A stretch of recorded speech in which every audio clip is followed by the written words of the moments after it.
Hello everyone and welcome to the Iroquois Board of Education April meeting. I'd like to call this meeting to order and ask for a motion to move to executive session. Heather, can I have a second? Bob? Okay, discussion. All in favor of moving to executive session? Anyone opposed? Okay, we're moving into executive session. We will be back at 6:30 for our budget work session.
Okay, hello and welcome everyone. We're starting our 2023-2024 budget work session, and I'm going to turn it over to Mr. Wolski and let him run the show for the next half hour. Thank you. So we did a presentation in March. We have some things updated. Hey Paul, can you get it on the screen behind us too?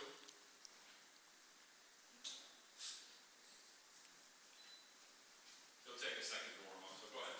So we'll run through our normal slides that we have where we review our Iroquois mission, vision, mission, and our considerations in the budget process. Exercising care and good judgment, managing resources, being open, doing presentations like this where we share what we do with the general public. And we're future focused, of course. We're looking not just at next year, but what's the next 5 years going to be like, and how do we handle that, make sure that we can continue to deliver things in a consistent manner for students and the community. So there's the agenda items. Our philosophy, we want to protect instructional programs against the state aid and tax levy fluctuations, and really not just fluctuations, but just not much increase in funding in those areas. We're looking at the impact of federal funding in future years. We always watch that. State aid and the tax cap does not support higher costs driven by CPI. We know CPI right now is 8%, maybe more than that. Our foundation aid increase is about 3%, as we know. There are new state mandates that come out. We always watch those because they can have a significant impact on our expenses now and in the future. We know that there's electric buses. I would call it an ununiformly funded mandate that's coming. And then state aid distribution philosophy. There are they're negotiating the state budget right now, but there are proposals to do a study on how the foundation aid formula is created and generated, and look at that and maybe make changes. So we got to watch that and be mindful of that if there are changes coming. We look at our reserves typically 2 or 3 times a year during our planning session during the summer, and then right now we kind of show same reserves that we always have. On here you see our 2 repair reserves. We're looking in this year's vote to fund a new repair reserve. One repair reserve is obviously coming to an end. It only has $28,000 left in it, the second one from the bottom. And the other one has $461,000. At the May presentation, I'll also do a proposal to access more reserve funds because we had a condensate tank at Wales. It has to be replaced, and we have a domestic hot water tank at the middle school building that needs to be replaced as well. So I'll have a proposal. It'll use up the rest of the 2009 funds, and we'll use a little bit of the 2012 funds. So it is a good time to fund a new reserve So I think the timing is great for that. And then some of the other reserves, very specific uses for these reserves. So we cannot access them for anything else but these uses that are listed here. The newer one that we have is the teacher retirement system. We have about $500,000 there. We probably won't put much more into that one because that's a nice, comfortable spot to be in. And if the state does change, which I foresee happening, that employee contribution rate for the teacher retirement system, right now it's 10%. We've seen 24%, 25% in the past at different times. Instead of having to, cut other things to pay for that, we can use this reserve and apply funding and not have a negative impact on our budget. This is the same slide from the last time, just showing you our history, where we've been. Obviously, our foundation aid and tax levy, that's 78% of our revenues, and we're seeing that not much has changed with those. 3% is the max that we've increased in those areas in the last 6 years or so. So that's definitely our concern going forward. And you can see we've kept our budget kind of restricted growth on our budget based on that. So not able to do all the things we'd like to do. We're just trying to keep programs in place that we've had, and it's very hard to start new things at this point. This is our tax levy limit calculation. This is the calculation provided by New York State that we plug our numbers into, and it generates our allowable tax levy increase, which is 2.84%, which is the maximum allowed with a simple 50% majority vote. But Board of Education could always go above that if they wanted to, but it would require a 60% supermajority if necessary, but we're not going to do that. We're going to stay with the allowed 2.84%. And here's where that falls into place with our recent history. We've seen 2 to 3% pretty consistent numbers on that tax levy increase, and that's driven by that formula that we're provided. So when we try to estimate the tax impact, in a perfect world, if all the 6 different townships all did the same thing with their equalization rates, we'd probably see a matching 2.84% increase in the tax rates. That's not reality. All the different townships do different things with their equalization rates, so those change, and I don't have a say in how those are distributed, and we won't have that information until typically July or August. But that's just an estimate of where those tax rates would be. Now, if you equalize those tax rates and you put them all in the same level playing field, here's where the equalized tax rate is, and we've seen that number going down, which is explainable because all the property values have been going up quite a bit, and there's more property value to spread the tax levy across. It shows that the equalized rate is going down, which makes sense. You're maybe seeing your own tax bill going down, but that's what's going on relative to property values. And that gets confusing that can be confusing for people, because you say, well, the tax rate's going down, but my taxes are going up. That's because the value of your house is going up. So you can't look at one without the other. You have to look at them in combination. So if one township changes their equalization rate substantially, meaning that one town has much higher property value, that township will take on more of the tax spread because they now have a lot more value than they did before. So those kind of things do happen year to year, and it does happen every year that one township maybe has a larger increase than another, but then they typically reverse themselves a couple years later, and it tends to equalize itself over time. Since March, usually we have April 1st is when the state budget is due. It has not been finalized. They are doing extensions on the budget to keep the government going. I don't believe there's state education funding is an issue that they're debating. I think it's other things. Yeah, actually, I got a report yesterday at 4 o'clock. This is just from a group I'm part of, a group of superintendents, where they get reports of what's going on in the state. And it just said the state assembly passed legislation to keep paying obligations through April 17th. So if nothing's settled by April 17th, they would either have to take action to keep paying state salaries and different obligations, or the state would stop paying for stuff. Resolving possible changes on bail reform has remained the major obstacle. Usually schools are thrown in there, but right now it's bail reform seems to be the biggest thing. There's one thing with education that's about the expansion of charter schools, but that really seems to only be in New York City. It doesn't seem to be in the rest of the state. By that, what I'm hearing is there's X amount for the whole state you can have and a certain percentage for New York City, and they're looking to increase the percentage for New York City. So the amount for New York State would stay the same, but more of them would be in New York City. So again, not really impacting us. But we expect more, my group is expecting more time to require. They don't believe it'll be done by the 17th, which would mean that the state would have to pass another extension. This year is unique because both of House School Aid, because the Senate and the Assembly are pretty much identical, along with the governor identical, that fully fund foundation aid and have a minimum of 3%, which John will talk about because we're in the category of falling into the minimum of 3%. And then therefore, since they're all pretty much the same, we expect it to remain the same with us at 3%. They also propose increased funding for career and technical education through BOCE's aid and special services, which is something we've been asking for because it hasn't changed, bless you, hasn't changed in years.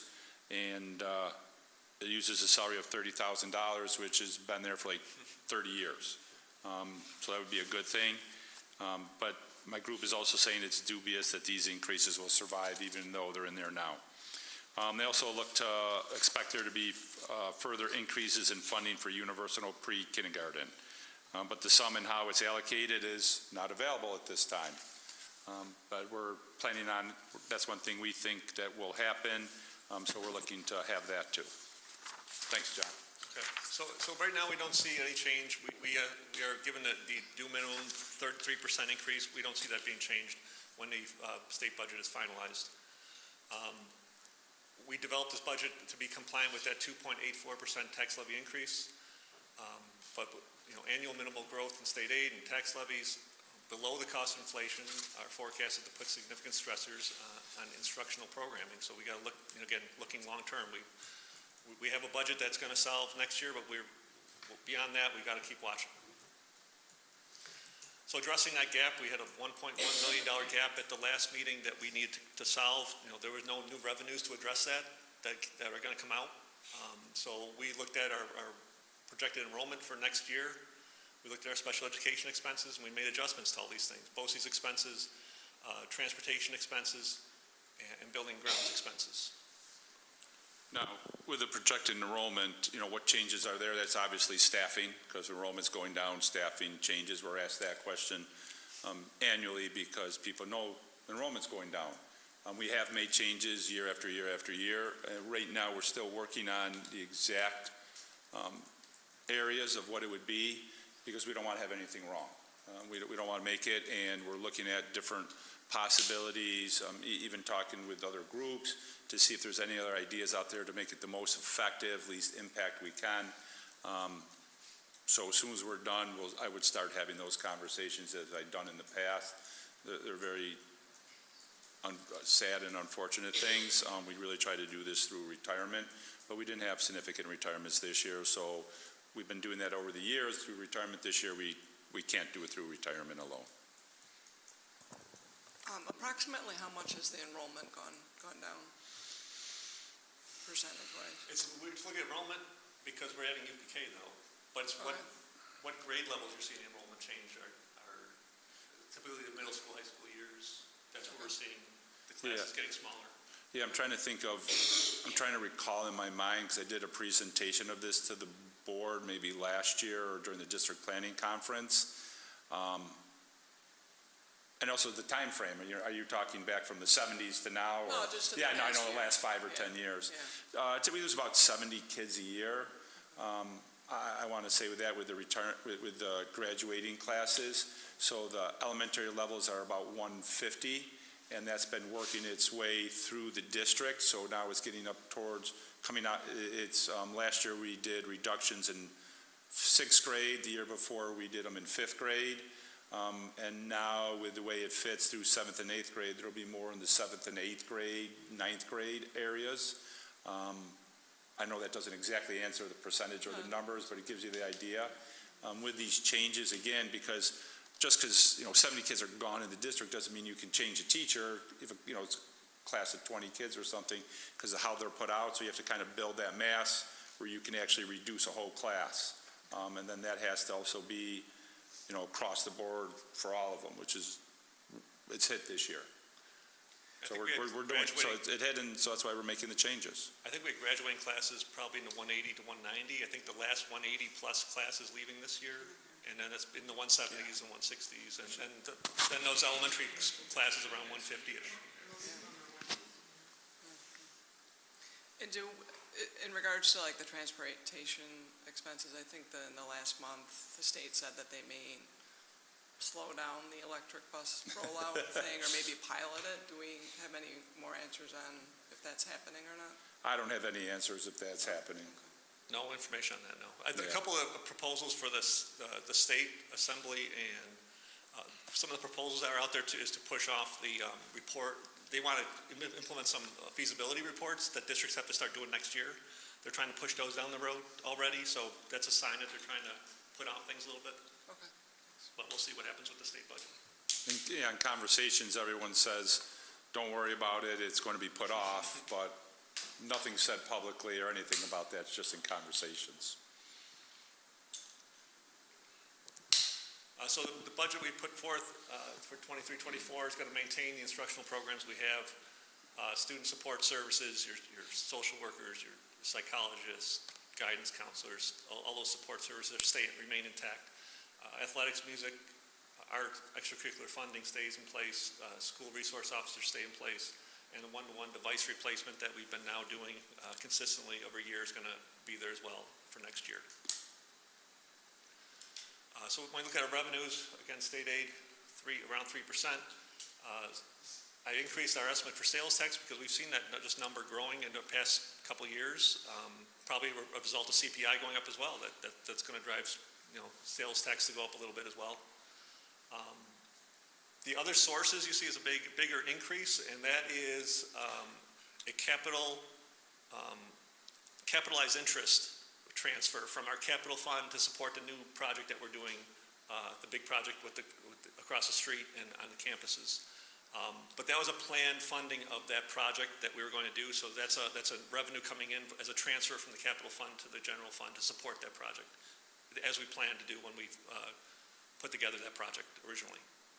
So the overall budget increased revenue increased 3.48%, and you'll see that the budget increase matches that, of course, because it has to. So on the expense side, we do have it included in the project, a project for $100,000 to replace electrical panel at Elma Primary to get that work done. That's aided at our building aid rate of I think 71%. So we definitely want to take advantage of that and get that money back in our hands. That'll be completed next summer, 2024. We always look at these retirement systems because they're big expense areas. But these two kind of offset the teacher retirement systems decreasing a little bit, our contribution for this year, but the employee retirement system's increasing. It's just how their funds are performing. One may be having a better year than the other, so if they don't meet the goals that they have for their return on investment, they increase our rates to kind of compensate for that. So one system's doing it, the other's not. Together they kind of wash, and we don't need a significant increase in those areas this year. And health insurance, a 3% increase is built into the budget, which is lower than previous years, but we're seeing pretty good performance with our self-funded program right now. So there's the expense areas, general and instructional. Transportation, we really, I think they're doing a great job over there. There's nothing what we see coming that's going to really fluctuate their expenses next year a lot. Fuel has been pretty steady on pricing, so we don't see a lot of change there. Benefits really only increasing by less than 1%. That's different for this year than previous years. And then again, our debt service fund transfer, we're going to see a little higher debt service, but that's that project that we planned on, so that makes sense there. And then if we look at these different areas, these 5 different areas, we go a little farther, you can just see a little more detail of what areas are seeing some increases. That's general support. Instructional, where we have these different areas, but you see most of the increase going is regular instruction and students with disabilities instructional areas. That receives the majority of the increase. And you got to be careful always on these graphs, because the graph is the dollar amount, Yeah. not the percentage. So you can see the graph for regular instruction goes up much higher than instructional development and supervision, but the percentages are different. So students with disabilities, you can quickly look at and see that's the highest percentage change. But there's a lot going on in that area, and you hear it in the news consistently.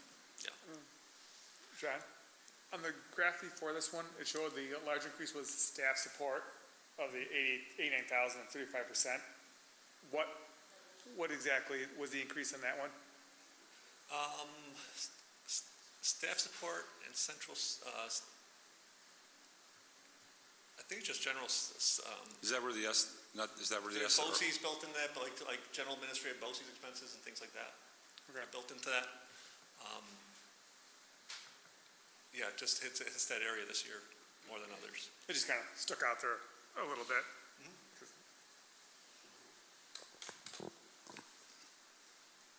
Transportation, like I said, no change. Undistributed is all the different benefits, and like I said, it's not growing very much, but here's where you see the teacher retirement system, actually the budget's going to go down slightly from the previous year, and then health insurance going up a little bit, and debt service, like I said, we plan to have a higher debt service payment to support that project that we did. There still is no tax impact on that. We didn't need to increase the tax levy for that. We have a plan with that. Our payments are going to increase, but our state is going to increase to support that because it's a building project. And you can see a large one in there too with workers' compensation, which is just workers' comp. I wish I could have some special It's 22%, explanation. but it's 50,000. We had a few more claims, so it looks like a percentage big increase, but it's not unheard of. When you have a certain amount of, we are in a consortium of workers' comp school districts that all work together. But they do allocate expenses based on your claims. So if we had a bad claim year, I think we had a couple different work injuries that were expensive. So our premiums go up a little bit for a couple years because we had more expense compared to the other districts in this consortium. So some years we'll see that it's really flat. This year we happen to see an increase in that, but it'll adjust again next year. So there we see at this point we do have our revenues equaling expenses. So May 16th, we're going to have our proposition number 1 for our general fund budget. We have a proposition number 2 to buy diesel buses, not electric. But the prices of those have definitely gone up. They're probably $12,000, $14,000 more than they used to be, just with general inflation and things like that. But still much better than a electric, which I think are about $400,000 a piece right now, what they're pricing those out at. So we're going to stay with the diesel buses until we're told differently. And then we do replace a 30-passenger cutaway wheelchair bus, typically 1 per year. And that replacing 4 per year really is effectively gets us to replace our fleet every 10 or 11 or 12 years. If we do 4 a year, that kind of rotates everything through. And 10, 11 years is about the effective life of a bus in this climate, in this area. And we do actually take the buses we're taking off and trade them in. So the proposition is always for this full amount, but we never expend this full amount or borrow it because we do have trade-ins. Yep. It doesn't lower it significantly, but it does lower and change it. Yep. And then the buses that we're taking out of service, it's not just based on 10 years, it's the condition of the bus too? Yeah, it's actually. Because there could be a 10-year-old bus that's in worse shape than a 12-year-old bus. Yeah, they actually look at the service record and what is. The repairs into what was built on a good day and what was built on a bad day. I guess I could word it that way. And some have just much higher mileage, even though they're the same years, some get higher mileage, and yeah. And then Proposition 3, to fund the new repair reserve. Back at the reorganization meeting, the board does, every year, we have the board set up a new repair reserve in case we need it, just in case. This year, we want to take action on that and have the public support funding that reserve. Funding not to exceed $450,000. It will be funded with future fund balance. If we have it, we put it in there. If we don't, we don't. and that would have no tax impact, because again, it's just end-of-year fund balance that we'd use to fund it if we have it. And there are 2 board seats open, and the deadline for getting petitions in is this coming Monday, April 17th. And we've had, how many people have picked? I've given out 4 packets. 4 packets have been given out, but no one has turned in the signatures. And again, because we're at-large voting now, you don't have to pick a seat to run for. You just put your name out there, and the highest vote getters get those 2 seats for the board. So, if nobody comes forth to take the seat, what happened? I run for the seat. It's a write-in then, whoever's written in the most. Okay. And then- So then we would contact, Dave Jones and say, hey, you were the highest write-in, congratulations. Hopefully Dave would say, yes, thank you, I'm looking forward to being on the board. They could refuse it, and then if they refuse it, the board has a certain length of time of which they have to make a decision of appointing someone or going out for another vote. If they go beyond that time, the superintendent can appoint somebody. That's our understanding of reading the law. We've never had to get to that or experience it, so if that was to happen, we would actually call the district attorney and make sure we're doing everything correctly. Okay. We'd be making history. Thanks. And we put our contacts for the state and our local representatives on here in No. case anybody wants to see those. And then we have our budget hearing scheduled May 9th. And this presentation is on board docs, and then we have the presentation also available on our business office website for the public to see. Any other questions? Okay, thank you. No questions, but I do want to point out that May 9th is a Tuesday. May is that unusual month where instead of having our normal board meeting on a Wednesday, we have it on Tuesday. Mark your calendars, because last year I almost missed it. Yeah. And the reason it's switched to a Tuesday is, that's the law. It has to have so many days before the vote is where you have to have the hearing. So that's why it's May 9th, right? May 9th? Yeah. I get my days confused.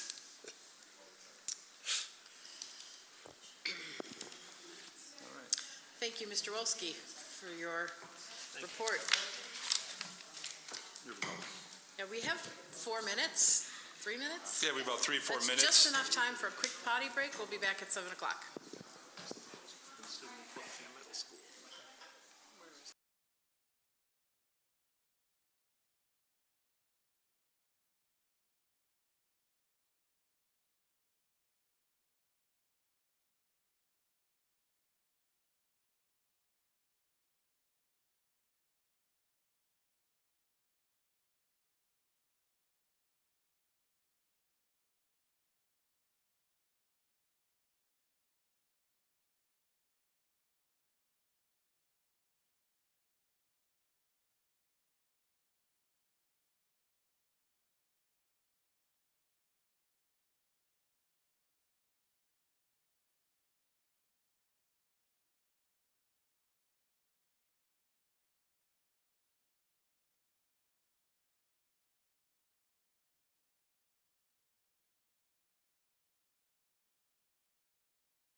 All right.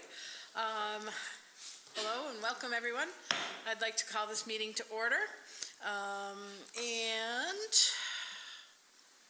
We did that.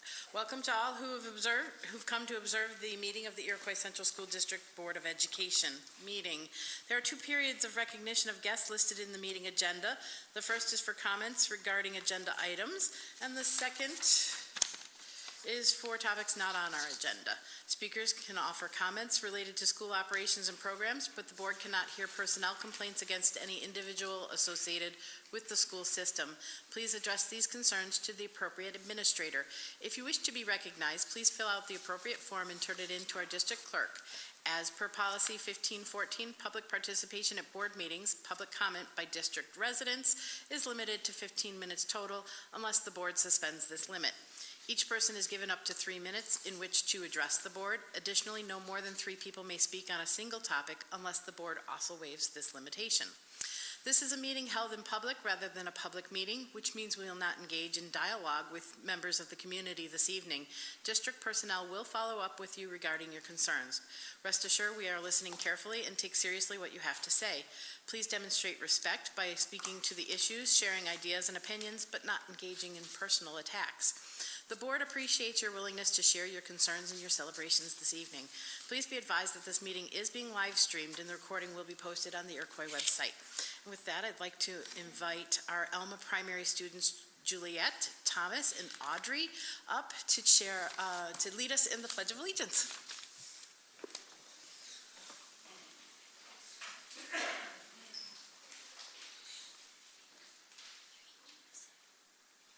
I pledge allegiance to the flag of the United States of America and to the republic for which it stands, one nation, under God, indivisible, with liberty and justice for all. This way your parents can get your picture. The most important part of the night.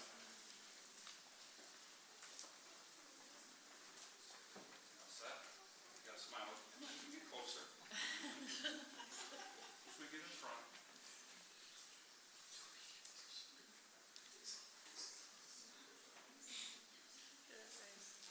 Thank you so much. Great job.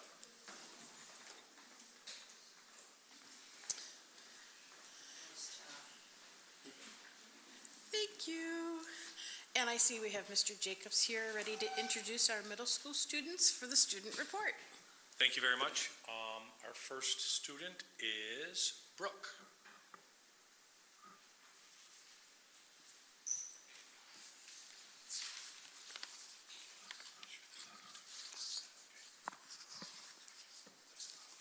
Good evening. My name is Brooke Wojciechowski, and I am in 7th grade. I personally really liked the Megan's Law presentation. It taught me the do's and don'ts of online conversations.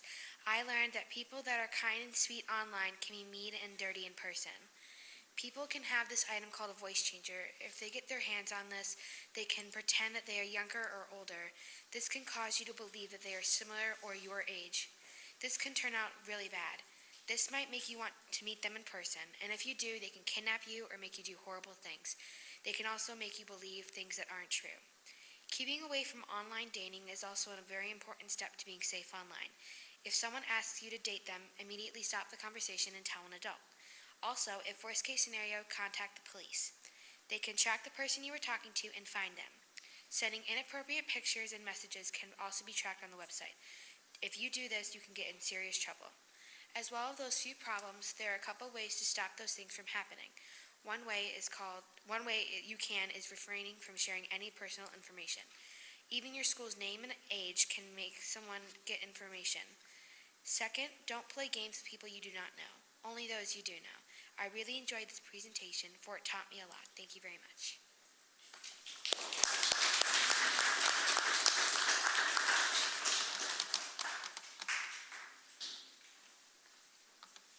Okay, our second presenter is Mairead Van Splendor.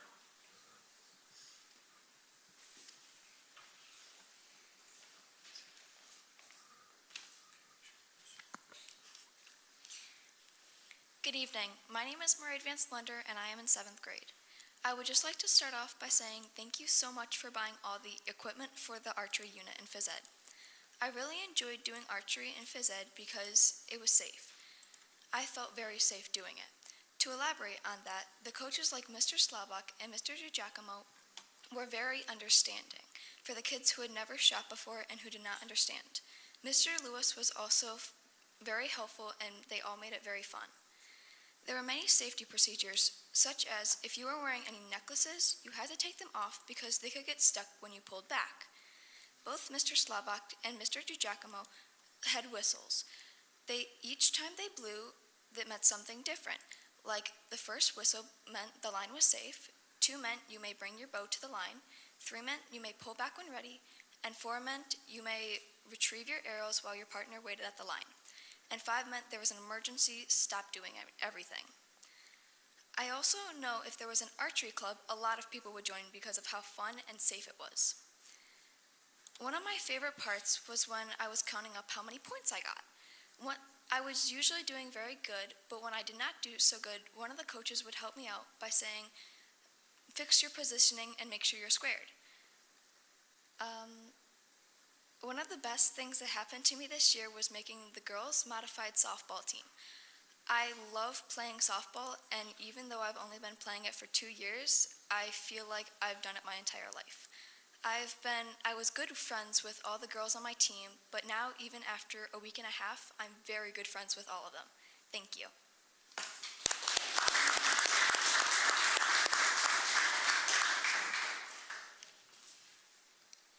Next, 5th grade, Shay Jacobs.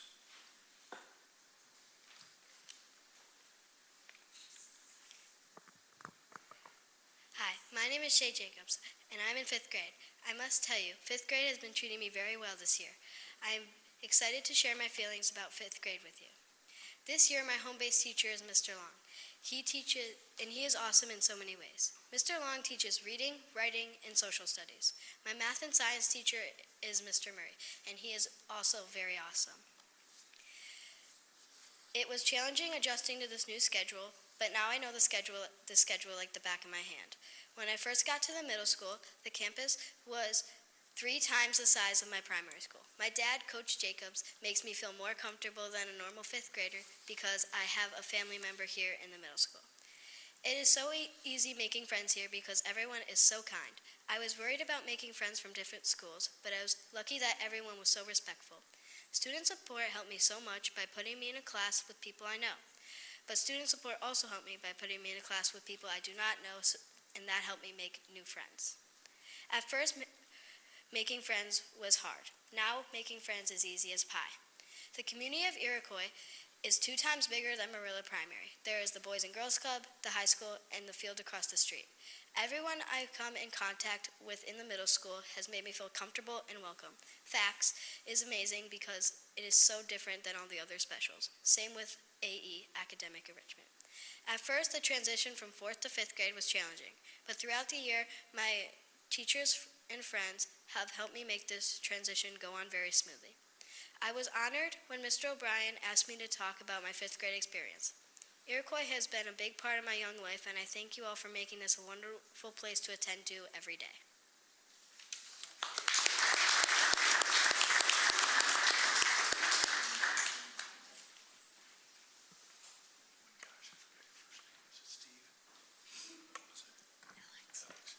And now, Alex Piacenti. Hello, my name is Alex Piacenti, and I am a 5th grader in Mr. Murray's home base. I am proud to present transitioning from 4th to 5th grade. Presently, my teachers are Mr. Murray and Mr. Long. Mr. Murray is my math and science teacher, and Mr. Long is my ELA and social studies teacher. In the beginning of the year, I was nervous around them, but I soon realized that they are amazing teachers. I have learned so much from them, and I am excited to continue learning with them. For example, when I was struggling with a current PowerPoint project, and Mr. Long was there for me, as always. Another example is during my math quick check, Mr. Murray helped me. As you can see, they are providing an amazing environment for me and my classmates. Currently, I have made lots of new friends. All 3 schools combined, and now I am in a bigger school with more people. Because of this, I have made so many new friends and formed close bonds with new teachers. For example, I am in chorus and I was seated next to someone I had never met, but now we are best friends. I am very happy all three schools combined and I had the opportunity to meet new people. I am very grateful that I am here at Iroquois Middle School. Another thing that has changed is the community, but in a good way. There is now a bigger variety of opportunities in the middle school, including sports, clubs, dances, etc. There are now sports fields that we can play on for gym and multiple nature trails in the woods. For example, at the beginning of the year, Miss Carlson, my gym teacher, took us on a walk in the woods and I had a great time. Another example is when we played outside for gym and we played kickball on the softball field. I'm having a great time here at Iroquois Middle School. As you can see, transitioning from 4th to 5th grade was difficult and challenging at some times, but I'm glad it worked out. I'm very excited to continue my journey here at Iroquois Middle School. Thank you for your time.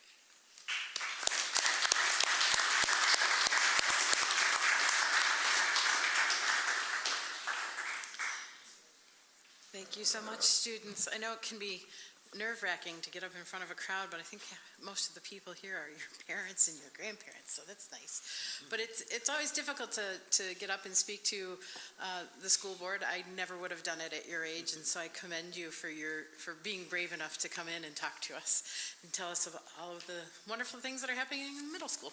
So thank you.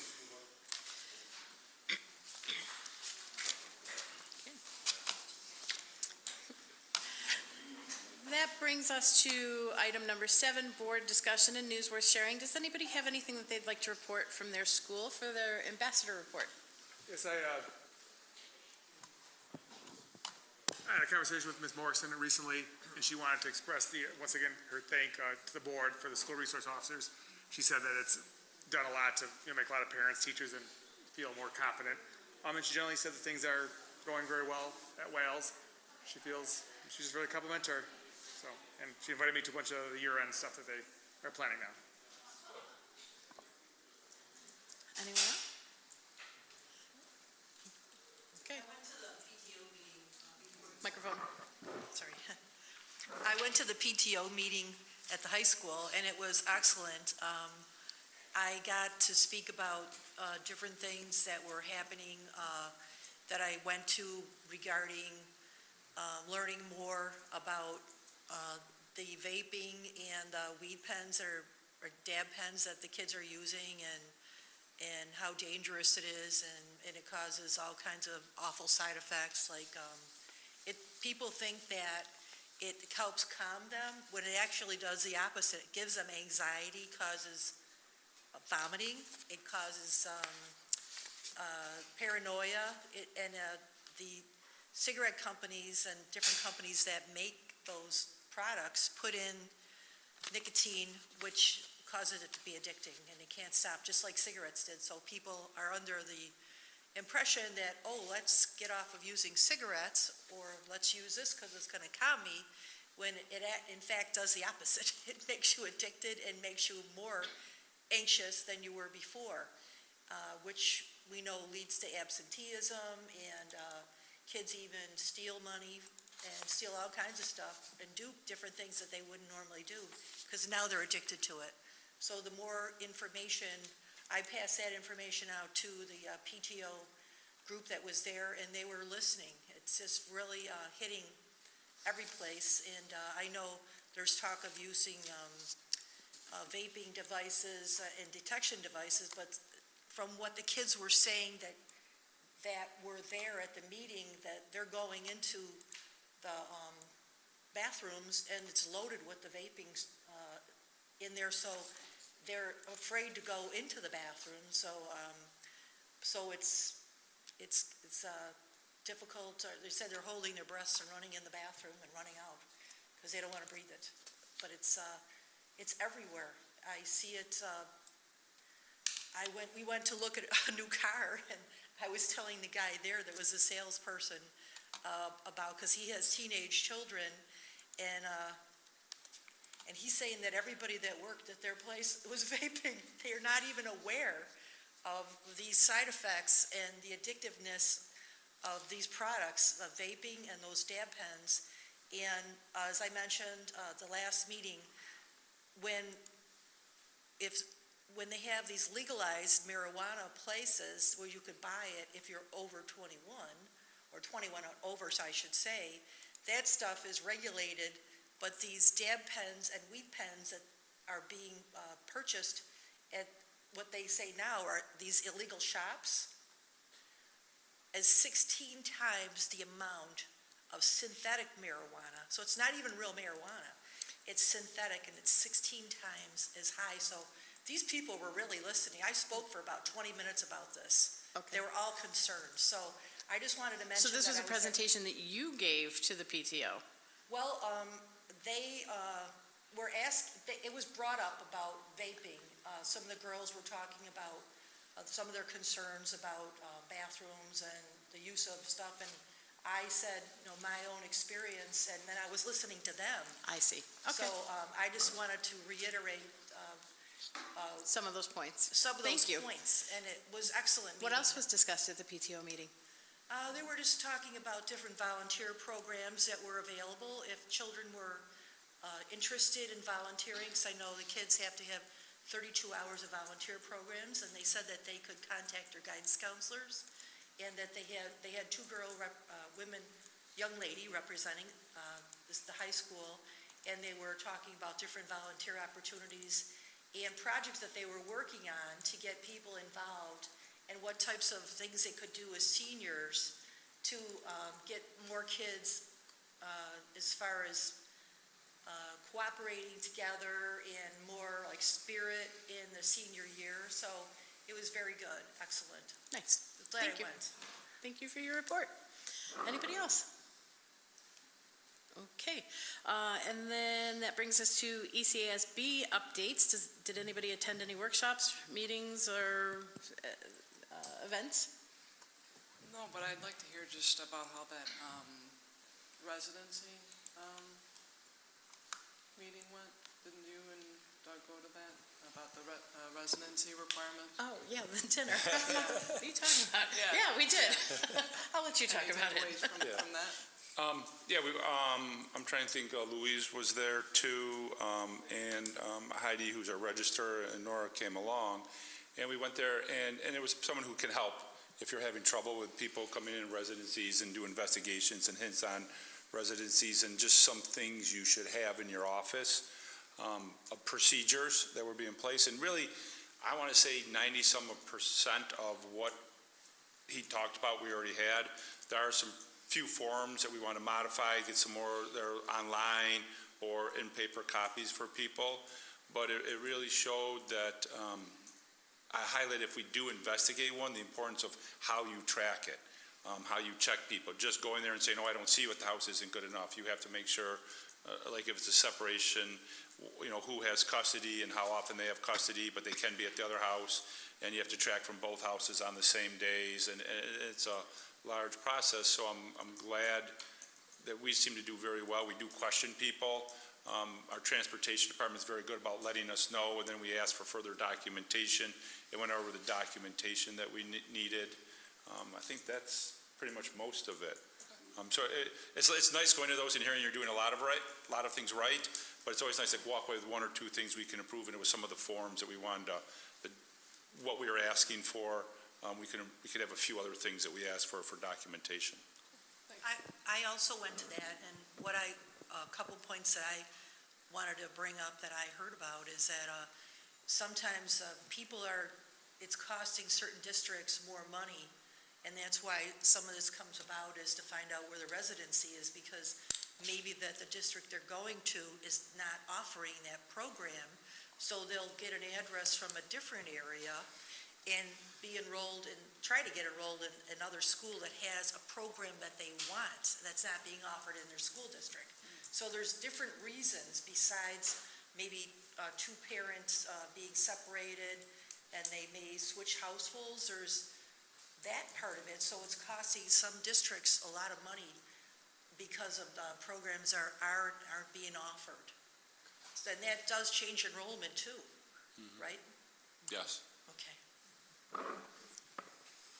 Okay. There is a Twist on Tech event on Thursday, April 27th. It's the Get to Know Your Erie One BOCES event, where you get to go and experience the Kenton Career and Technical Center programs just the same way a student would. You'll get to do some activities, see some demonstrations, and learn what's new in that program. And that's on Thursday, April 27th. I believe the deadline for registering for that was today, but I'm pretty sure that if we sneak in at 8 o'clock in the morning, we could still get some people in if you guys wanted to go. We also have the road rally and lunch on Saturday, April 29th. And I know that the deadline for that has been extended. It was supposed to be today. So if anybody wants to go to that could be fun. We can make a team and you just travel around and you get to see some interesting sights in Buffalo and get to know some of the Buffalo schools a little bit better. And then the legislative dinner, which is a new event, is coming up on Thursday, May 11th. The guest speakers will be Senator Gallivan and Assemblyman Conrad. So if you're interested in hearing what's going on in Albany from the eyes of a legislator, that is a great dinner to attend. And again, just letting our district clerk know that you want to go so she can register us. I know there's a delegate assembly meeting coming up in May for Heather, because that's your committee. And Jim, you have a meeting coming up for legislative Next team week. meeting next week? At the last meeting, talking about electric buses, but the big thing that I thought that was interesting was when we went to Albany, there was a lot of talk with the Child Victims Act and concerns with different districts, and Senator Gallivan did introduce legislation to help with that, it was just kind of cool to see that something came in place from all of that.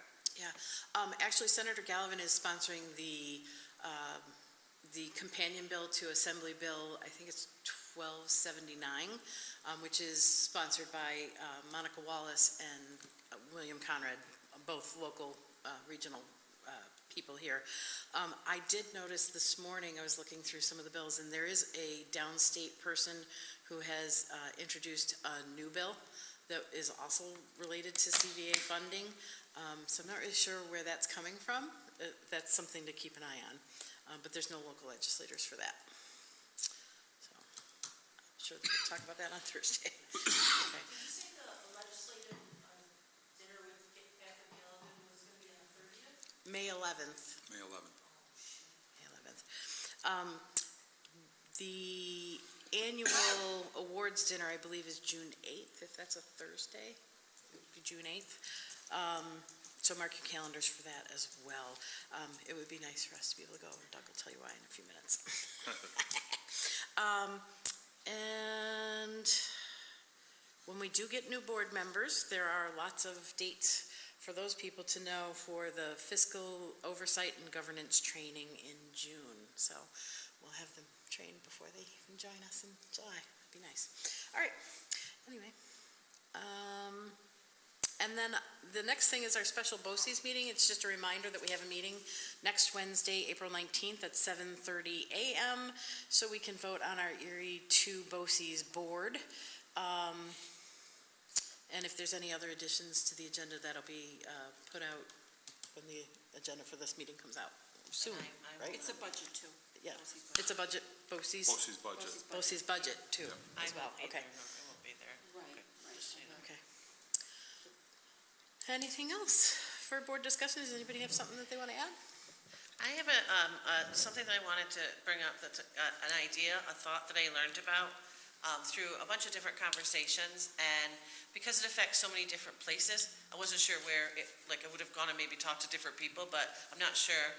It seems more global than that, and it really lines up with our strategic plan and our goals, so it really is about bringing the community into the schools and improving that, getting more opportunities to get people into our schools, is that there's local school districts, and maybe we've had, I do not believe we have this, but local school district that I know that has a golden pass for seniors in their center, in their school district. And the golden pass for senior citizens will give them, free admission to musicals, sporting events, different things like that. And I know quite a few people that kind of take advantage of it. I started brainstorming like, oh, I know, but those are fundraising for the different groups.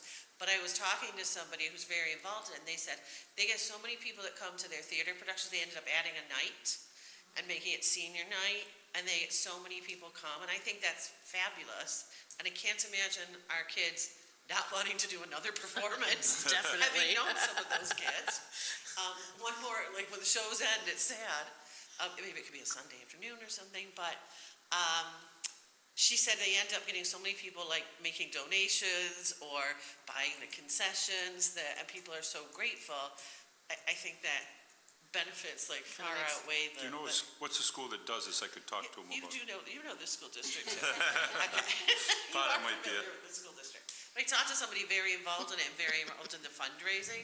They said, nope, it's a win-win for everybody. I love And the just from idea. all of our conversations, I feel like get more people in it. It would be so nice. And I love nice the for the idea. kids to see. So Yeah, I think our seniors would love that. nice. Yeah, because I honestly hadn't heard of it, to be honest with you, even Yeah. knowing the district you're talking about. Yes, you bet. I guess I'm not a senior yet. It's clearance. They do. I think it's neat. What would we have to do to start exploring something like that? I would just call them and ask them what they're doing, just to see what their Can we background is, how they do it, how they advertise Can we have a it. conversation about that this summer at our summer Yeah. work session?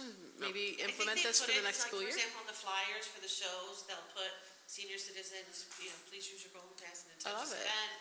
Typical football games, things like that. Yeah.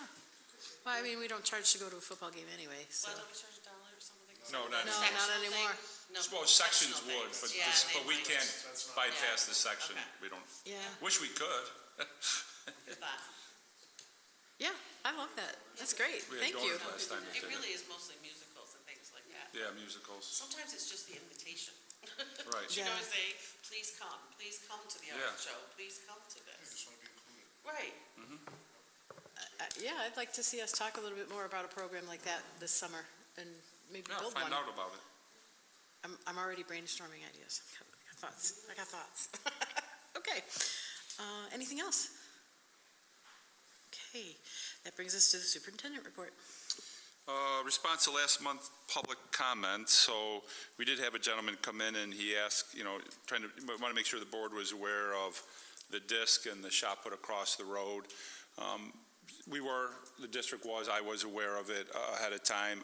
The track coach, Rick Dombrowski, has been working with the section because if you look at it, you go out 160 feet, it goes up, if you take where you throw out 160 feet, it goes up 4 feet. When you look at other districts, I'll pick one a little to the southwest of us, they go up 2 feet. When we look at all the regulations and stuff for it, there's nothing wrong with our field whatsoever. It's very vague in any of the regulations about disc throwing.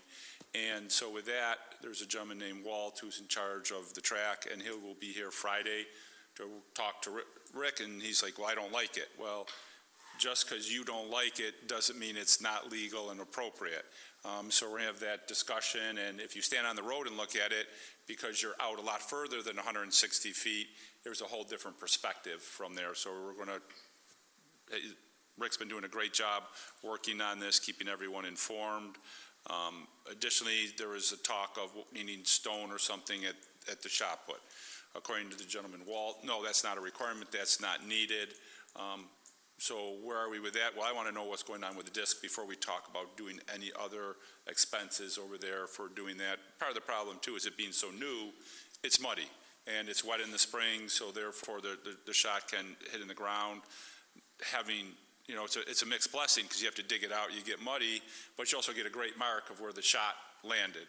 I was a track coach, I did the field events, and it was a mixed blessing. You don't want that, so what are we going to do? How are we going to make that better? Over time, it'll get better as grass fills in, but we still might change it, do something different, but we need to know where the section is on this, and the biggest change or anything would be the disc, so we need to know where that is. And I really don't want to go out there 200 feet and have a 3-foot wall going up or a 4-foot wall to have the pitch differently. I don't want to spend any money if we don't have to.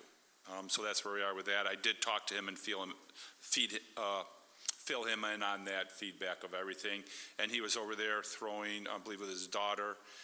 So I did see him over there the day later. He did talk about water being in there, so I looked at the drains there. It's something he talked about, and they were plugged with dirt.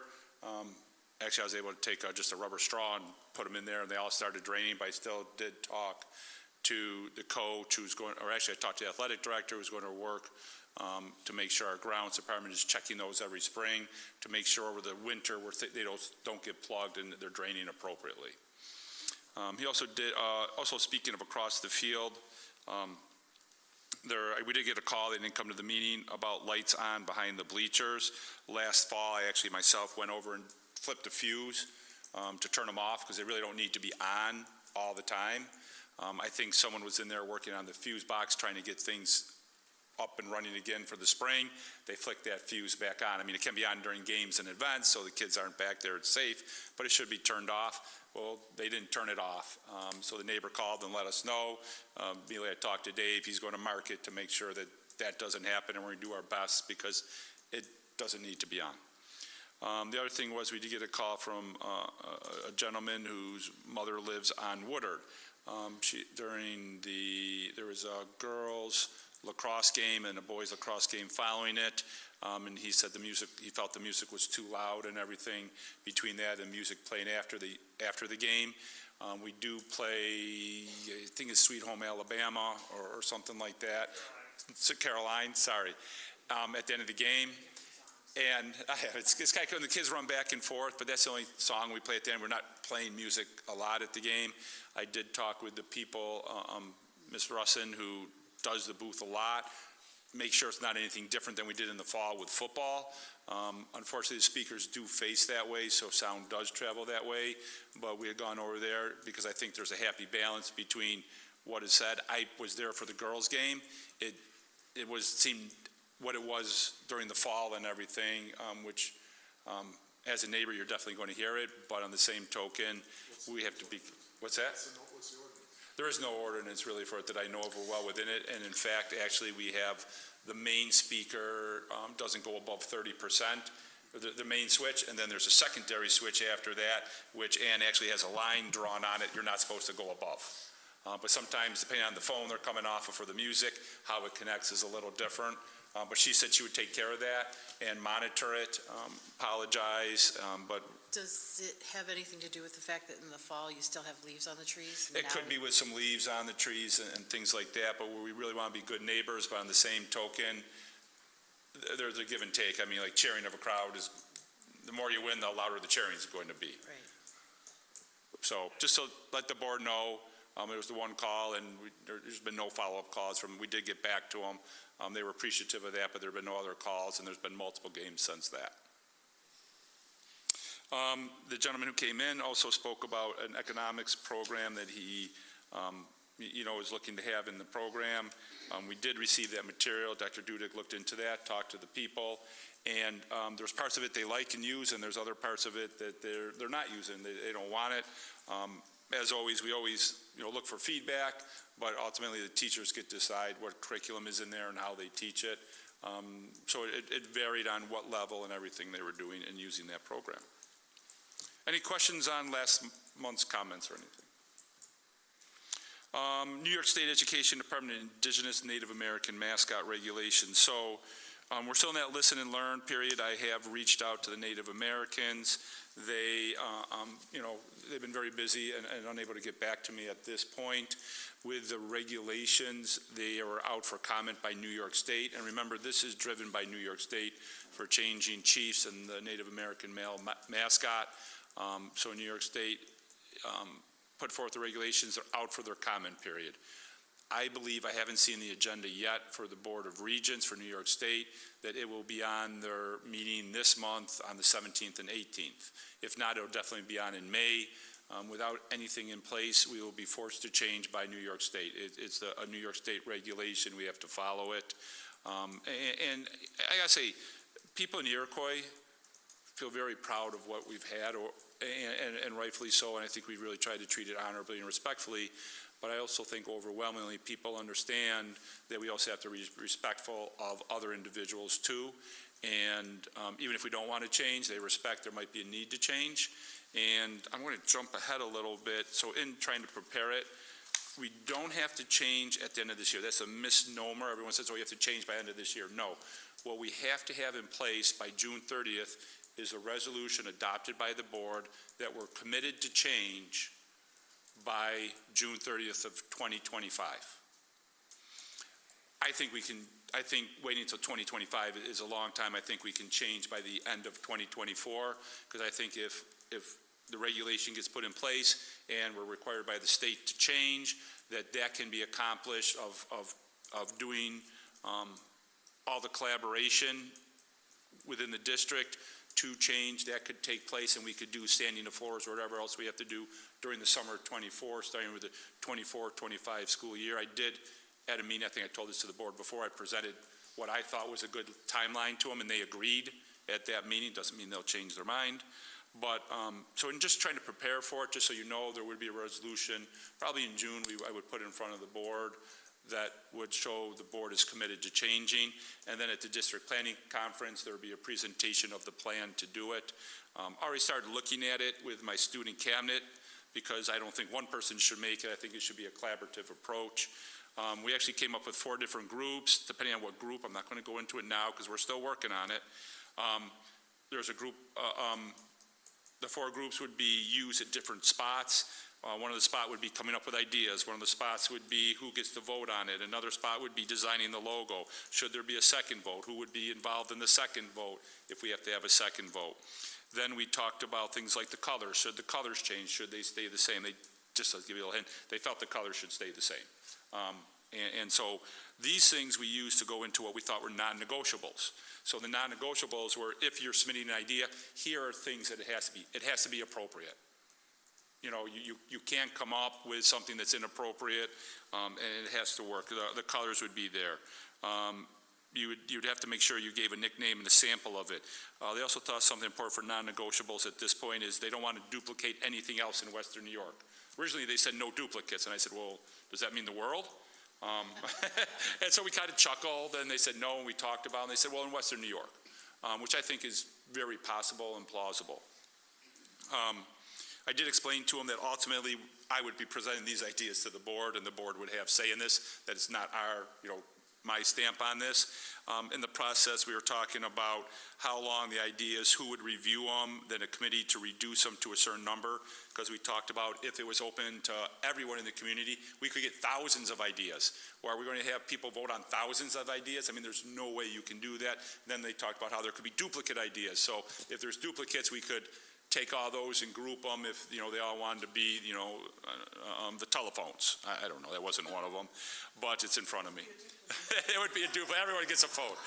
And so therefore we can narrow it down to a certain number. We have an idea of what the number should be. Then there would be a vote, they think, to get to a certain number and a second vote to pick it out. Why? Because you might change your mind from the first group to the second group based on what's left. It was a great lesson in civics. Maybe Dr. Dudek or Dave should have been there for social studies. We talk about states, how some states you have to have a 50% majority to be elected. Other states it's just who gets the most numbers to be elected into offices, and how would this work in here. We did not get to talk about the timeline.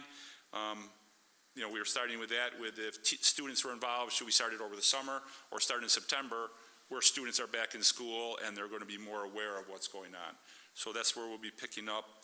But that's my student cabinet report along with Native American things. But any questions on that? It was a lot, all that quick. And really it's just about what we have to do as a board, not about what I'm working on at the student cabinet, because we're not done.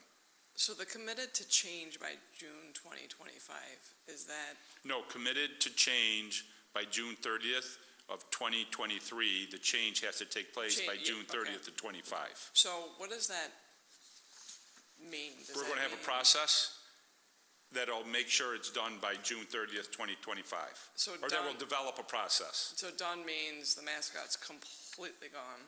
No, we would still be using it for the 23-24 school year. Okay. Or whatever our timeline is. Okay.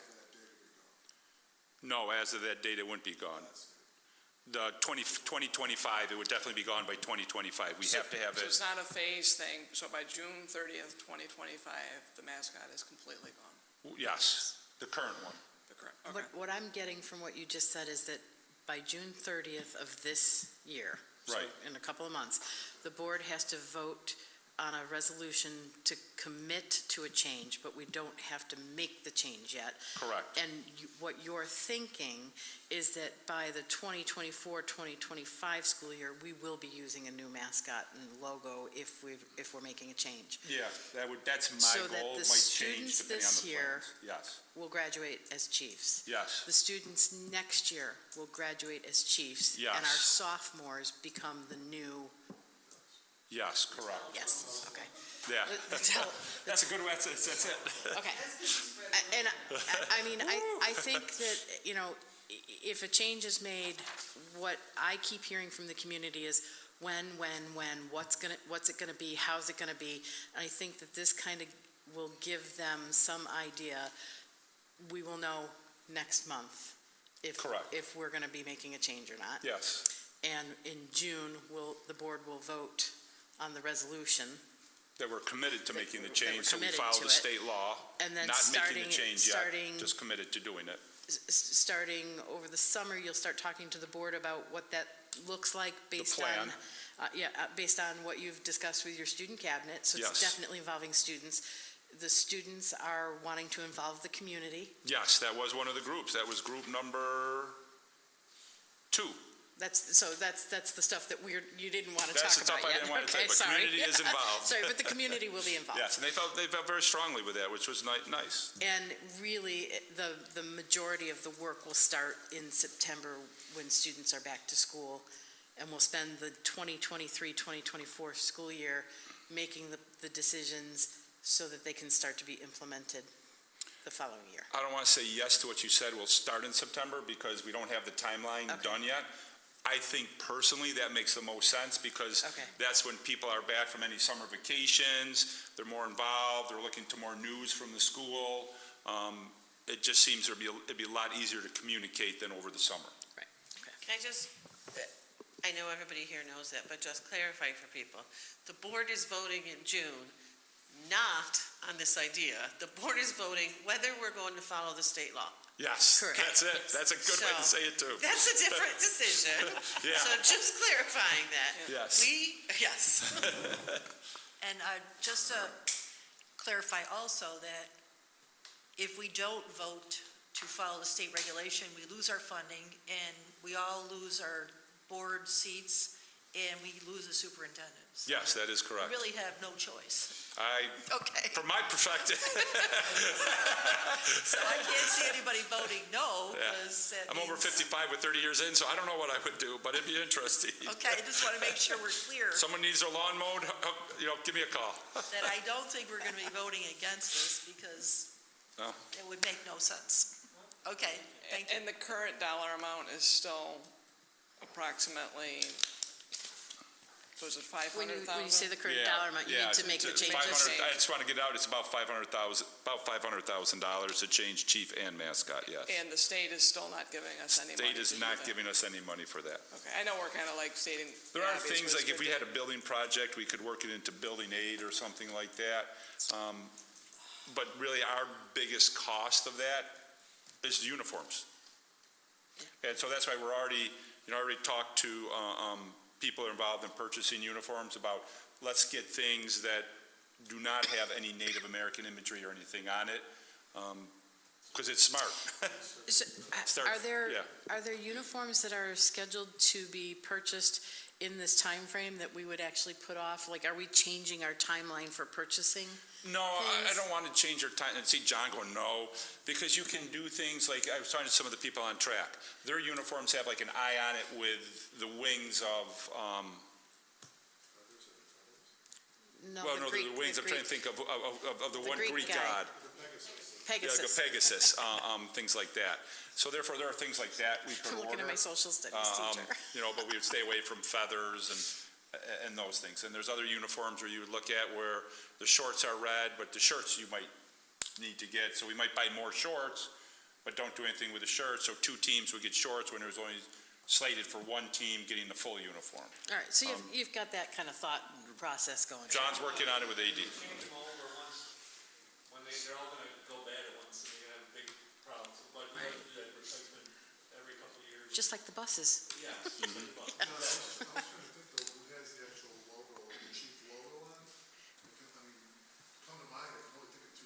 think we've tried to stop from doing that, right? Yeah, There's but like not the many left. cheerleaders, you have to look at it too, because you can't have feathers or anything. And so like, I know the cheerleaders on their skirts have a Native American head. So could you get the same skirts, or could you just get new skirts, or would you have to change the whole uniform? And those are the things that have to be looked at. I'm trying to think of another, I think, lacrosse, I think, has something on it. Right, but they usually get the boosters help out significantly with that.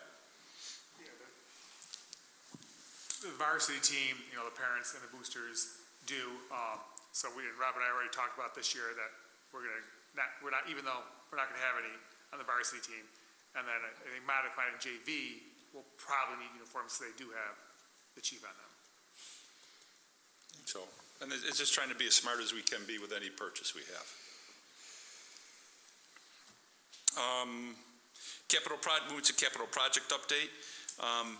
The biggest thing that's been going on over the past few months is having an electrical contractor get on board for the one that went defunct. O'Connell Electric, thank you very much to them.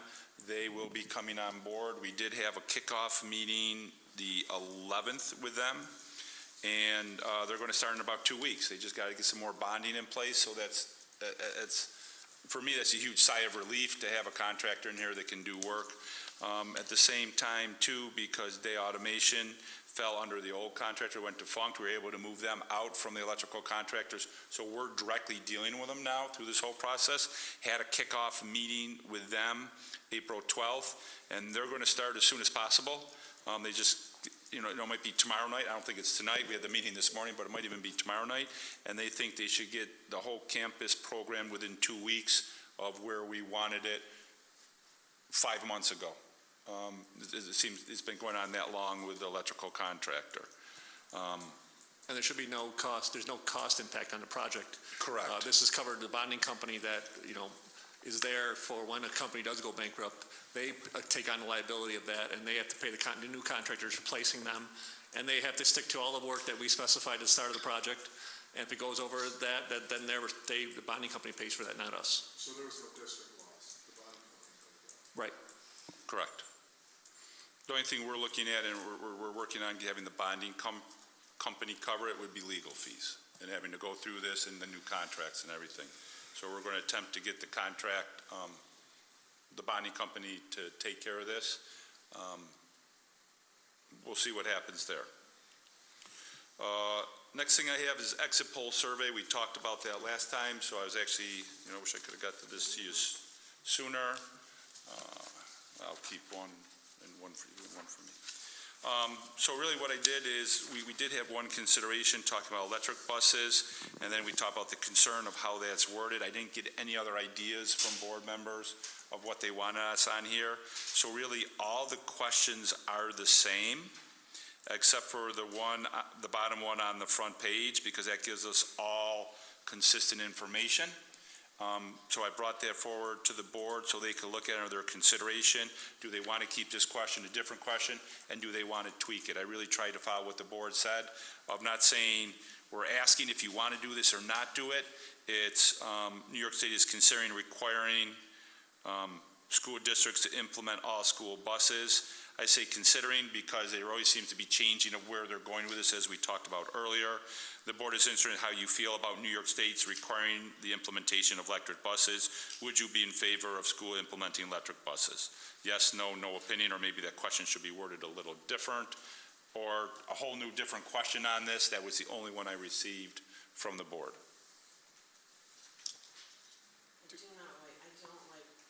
I do not like that question on there. I don't like it on there for the same reason that when we were explaining what we're gonna be voting on in June, we're gonna be voting on something that is a state law. This is a state mandate. Right. We've oftentimes in the past had people come frustrated and upset to the board about state mandates, which we don't make. And I understand that this is in my opinion, this is a hot button topic that has a lot of politics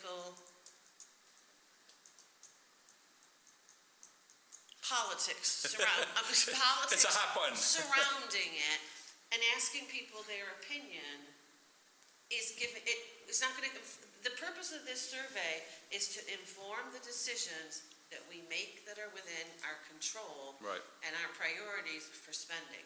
What am I gonna learn from seeing this? If people say they're in favor of it, Doesn't really, okay, you're in favor of a mandate. If they say they're not in favor of it. they're not in favor of a You're mandate. not in favor of it. If people are not in favor of it, I absolutely take it to the place where it should go, which is to your legislators. Correct. And share that information with them to change the mandate, not here. This line has been blurred over and over again by New York State to put the burden onto the schools to take the heat for the decisions that are made, and it's not our decision. So even bringing it up, the other thing is, we've always had like any other Open. thing you'd like Well, to say, write about that. If people want to write about that, they're going to anyway.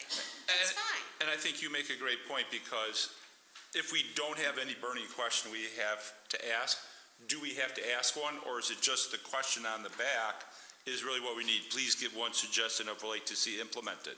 I mean, if we used to ask about the SROs. I'm trying to think of other ones we asked over the years, and we were able to take actions on those, like Sharon is saying, Yeah. but this is one we're locked into. Go ahead, Jim. The only thing I would say is that I do agree it is a hot button issue. The difference is that our taxpayers are gonna have to pay for it. And when we were sitting even in something Conrad's office, he said if it's the type of thing where, there's 95% of your community were against it and did not want to pay for it, it's stuff they want to know because they're still not sure what they're going to do with Then it. they should go to their legislators. But it's going to be our taxpayers But- paying for it. But our taxpayers are paid for all of the mandates from the state. We can't I would pick and choose this one. We'd still want to hear what they think about it. I would don't like to think, think I about don't it. think it belongs on there, based on the way that we've used this historically. You're completely changing the purpose of this in my mind. And there's gonna be nothing but divisive. It makes me mad reading the question. I don't agree, because as a school board, we have to advocate for what our district needs. And you're talking about a major financial burden that is unmandated. And if we can go to our legislators as a school board, and if ECSB can advocate as an organization, and NYSBA can advocate as an organization, because our community has come to us and said, we don't support this, and we can then go to them Why and... would they come to us now? I disagree. I disagree every time we bring it up. Who would I come disagree. to I us now? sat here tonight and watched people laughing about electric school buses. We have not had to have a conversation about our feelings about electric school buses. People have asked us very prematurely. I have never been asked my opinion about electric school buses. I have never had to take action and vote on electric school buses. And I find it a political comment to laugh about electric school buses here, when you're right, we advocate for our community. We don't even know each other's opinions. We need to know what our community thinks about the issue then. I understand. Because we're And making give them the assumptions that our opportunity to community wouldn't comment. support that. We We need have to never done know. this before. I think it's stacking the survey, and I disagree. And it is very reflective. It's very reflective of having an opinion as a board, in my opinion. And I don't like it. This does not say that the board has an opinion one way or another. It's asking the community, Don't even know the details about it. it's asking the community what their thoughts are, so we know how to advocate when we go to Albany. When the legislators, it's already a law. We're trying to determine, can our district afford this?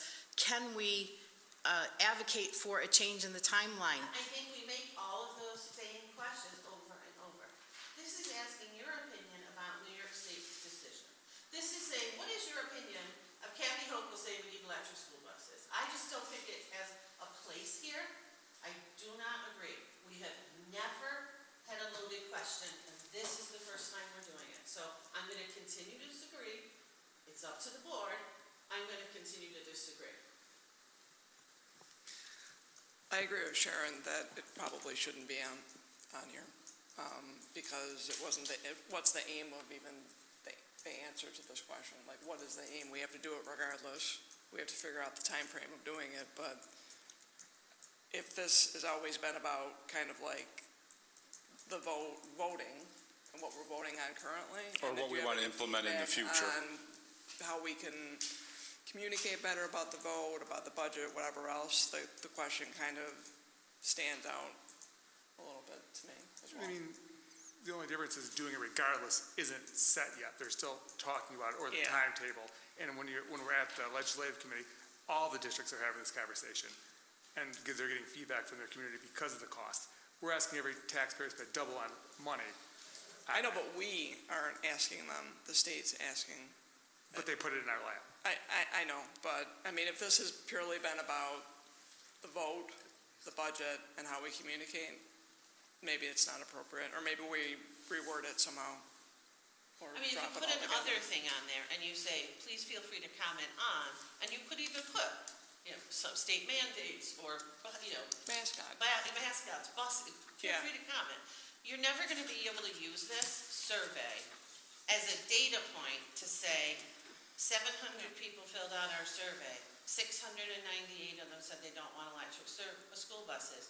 Because you're not talking about, like, saying that it's 98%. 98% of our school district don't disagree with electric school buses.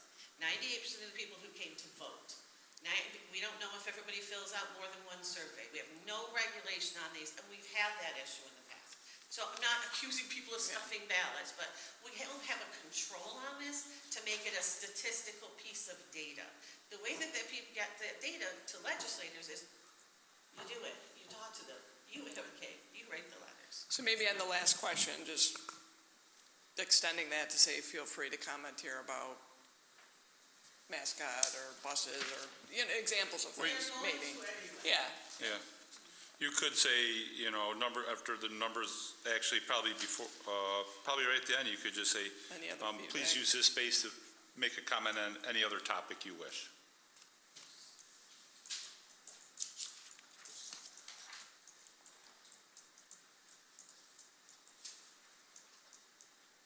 I'm not saying that's the answer, because we have two people saying one thing, two saying the other, and, hi, Bob. Tiebreaker. Good thing Chuck isn't here. He just texted me. Did he? Did she leave? No, I think she's. Okay. So when do we have to have like the survey finalized? Do we have some time?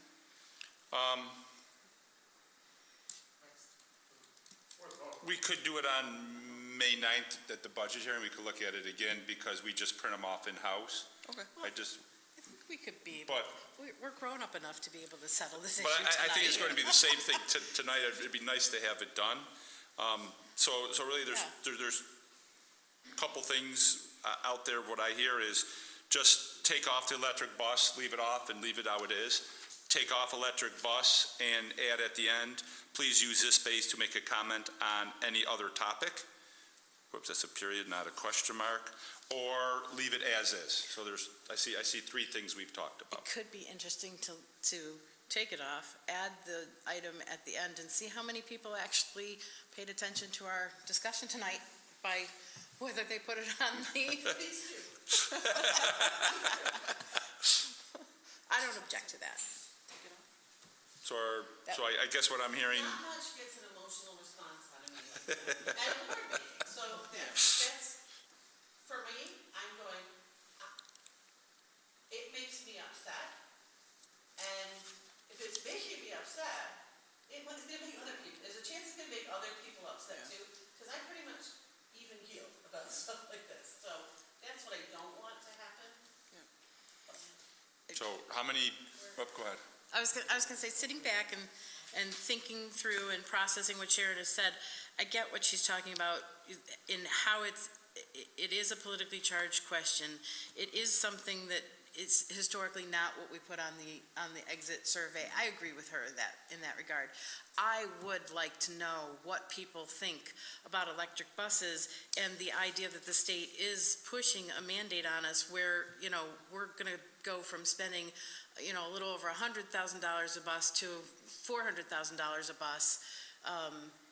That bothers me, and I'd like to know that there are people out there, that would say, hey, it's okay, don't worry about that, Jane, because we are going to vote yes when it comes time to have to vote for those electric buses.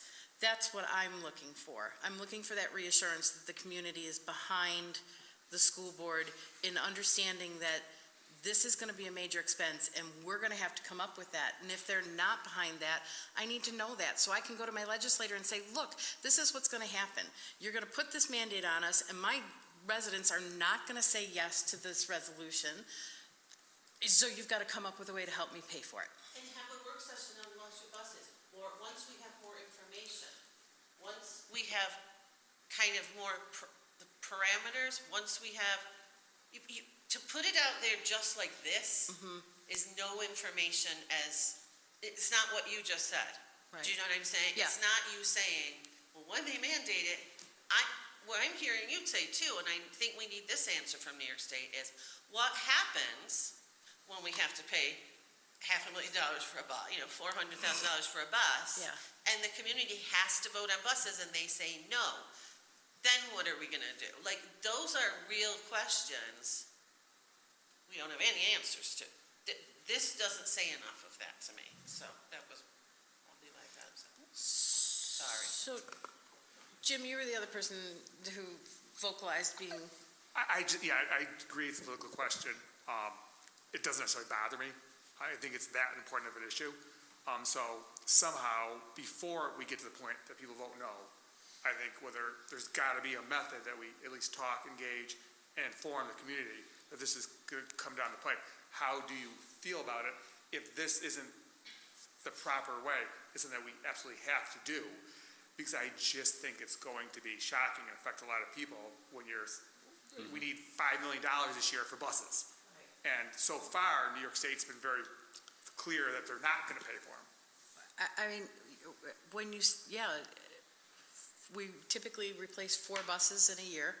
So you're talking about a schedule of 4 buses times $400,000. That is a sizable And maybe it is ask. something too, that as we getting more information and separate from a budget vote too, we invite people in to learn everything we know about electric buses. And if people want to form advocacy groups, and this is our opportunity to say, let's work with Area 1 BOCES, let's advocate for this, because we hear you, there's hundreds of people here say that they don't want this and it's too much money. Then we say, okay, now let's work together and advocate for that as a group. It's not the issue of whether our community agrees with it or not that's upsetting. I'm really nervous by that. Sorry. And John did do a presentation about buses and costs between districts of what would be unequitable with that last month. But we could do more of that. I do my Monday message. We could put the Survey Monkey out later, next year when the state does more already. John was talking about with the timeline changing in reports. So we don't even know the cost of infrastructure in our area here, and whether they can handle it, whether our lines can handle it. I have not talked to anyone who said they were in favor of it. So, in terms of getting feedback, you can still talk to citizens going around, games, things like that, and, comment to, the legislator could be 100% of the people I've talked to are not in favor of it. I don't think, anyone in the audience here is in favor of it right now. So would people want to just take it off, or would we want to take it off? Again, I'm not trying to push the board anyway, it's your discussion, but just need take to it know what off to do. and add, please use this space to make a comment on any other topic. And if people who are listening, It'll be written down. want to weigh in, they can do it there. They can do it there. And they know what we're asking for, because they listen If they tonight. listen, yeah. Okay. I'm So is okay that what with we're, Louise? I agree with what Sharon's saying too, to take it off, because there's really nothing we can do. If it's just like the mascot, it's a state regulation, I'm not sure that we really have a say in it. We have to abide by it somehow and find a way to somehow fund it, I guess. And I think our intents are all the same. We all want people's opinions so we can continue to advocate for it. It's just whether this is the right vehicle, and I think that. Yeah, it's not that we don't want opinions, it's, Right. is this the right It's not vehicle? that I don't want opinions. Could I offer a suggestion on another point on the main source? of how you got your information, did you want to put it in the new communication system as a choice? Yeah, thank you. That's a good one. The new communication system.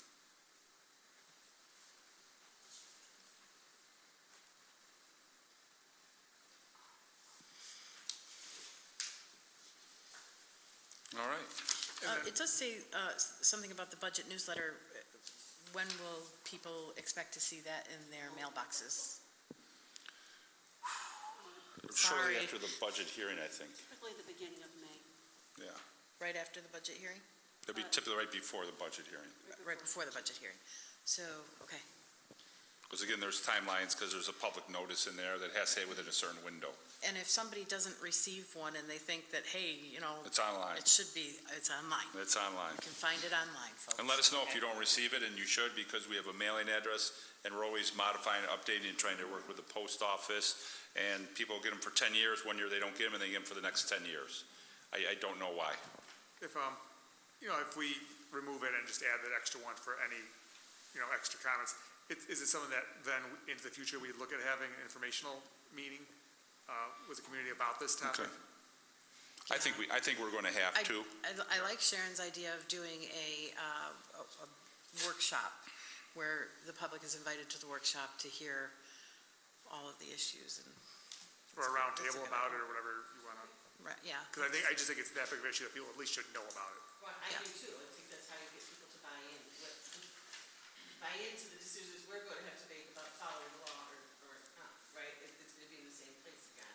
Yeah, in the same place. Advocating during the advocacy time. Or if it's something that for whatever reason you are concerned about the cost of it, now it's time to start writing your assemblyman, your legislatures. Or if you're in full faith service support, right? You advocate for that opinion too. So like just teaching people how to advocate, not what to advocate, and let people do that together if they want to. Okay.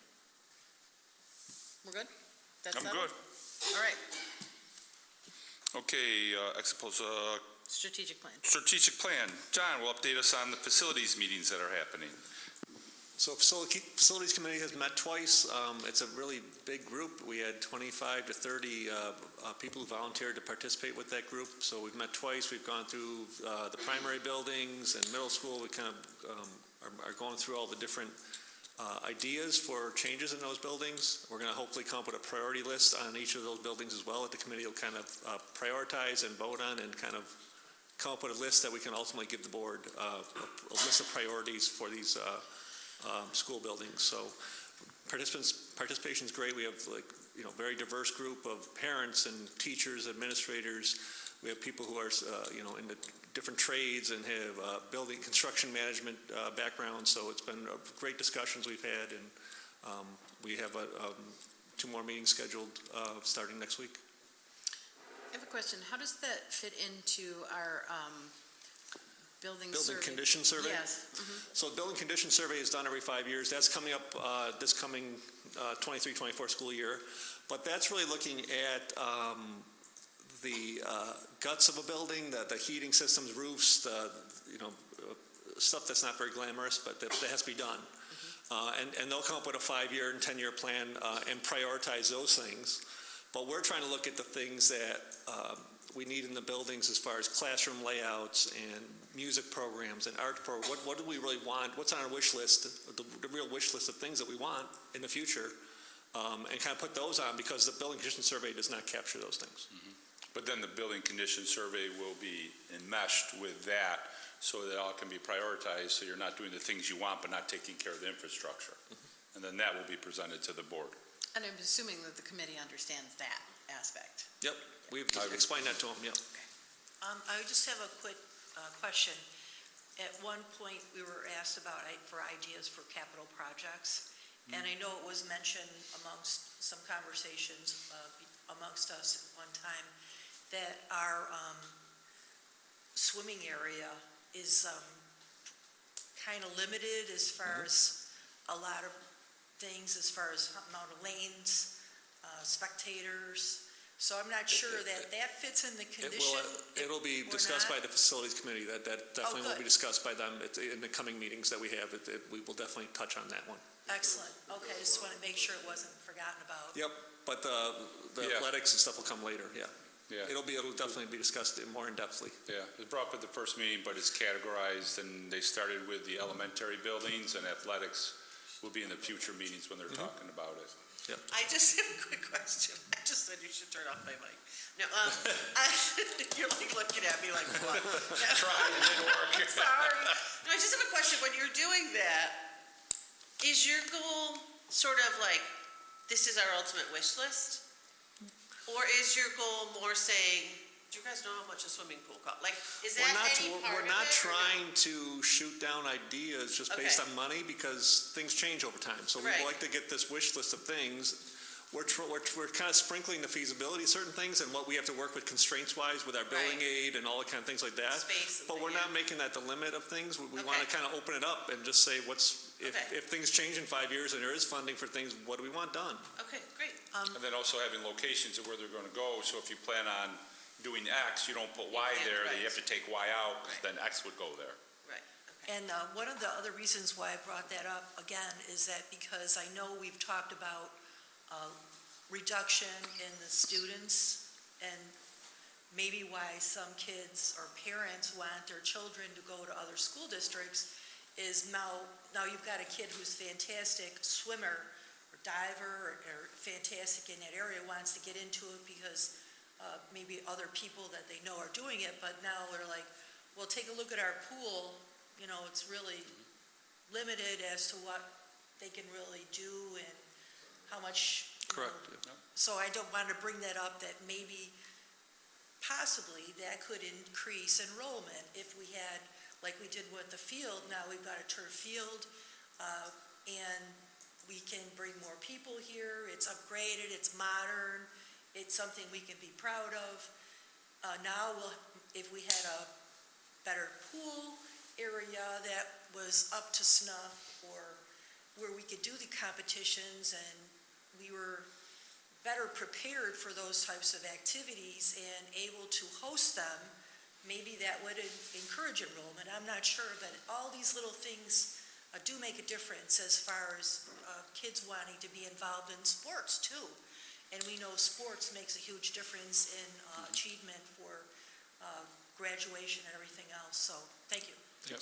And I think what you said there could be for instructional programs, teaching methods, classroom sizes, and that's exactly what they're looking at, all of that in all areas, not just athletics, it's instructional too, because, let's face it, you go to school, it's for instruction. Anything else with facilities, John? And then Dr. Dudek has been working on getting the survey that we talked about with PLC for June. I think you're doing well with that from everything I see. I believe all the contracts are in place. I'm going to touch base with them this week to see about the timeline. I had originally said end of May, early June. Is there any change in that from you guys? Okay. Okay. Stay right with you, Dr. Dudek. Great. Go ahead, Mary Jo. Curriculum update. So it is unbelievably hard to believe that it is halfway through April. And we're only about 2.5 months left in the school year. In that time, we will start having our AP assessments, our Regents assessments, and new this year, our 3rd and 4th grade students will be participating in the new science investigations. And those will be done in the first couple weeks of May. So teachers have been trained, materials have been ordered, and we're excited to see how it goes.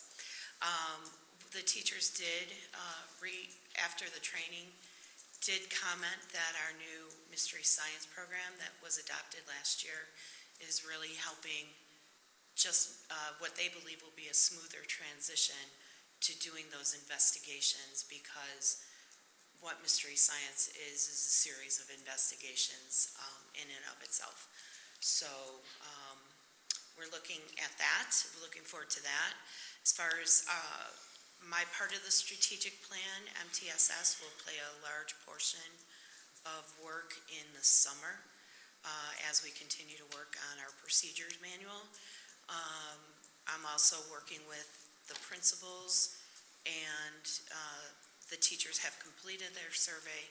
So we'll be getting the summer professional development together and published by the beginning of June. And, and our Orton-Gillingham training for Part 1 has been completed for K through 2. Some teachers are going to the second level in June, and then we'll continue it on next year. Thank you so much. Just a question, Mary Jo, I think earlier in the year you had mentioned that at some point during the year we asked the students about classes and things that they may want added to our curriculum. Is that something that happens this time of year, or? I think we're talking about in regards to like sign language, if we wanted to add like a sign language class, what would be the interest? No, just curriculum, Just like curriculum. classes. Yeah. So as far as student interest, generally that comes right now through the teachers. Okay. We don't have a formal survey for students for something like that. We'd have to, we could definitely look into it, but we're constantly, part of that strategic plan is to try and get students interested in clubs and activities and other classes, but we just haven't reached that point yet in the strategic plan. Okay. So, but that's a good reminder that we need to always, we have to keep that in the back of our minds and start working on it. Great, thanks. You're welcome. Any other questions? Okay, that's, I think I'm up to recognitions. I don't know where my agenda went.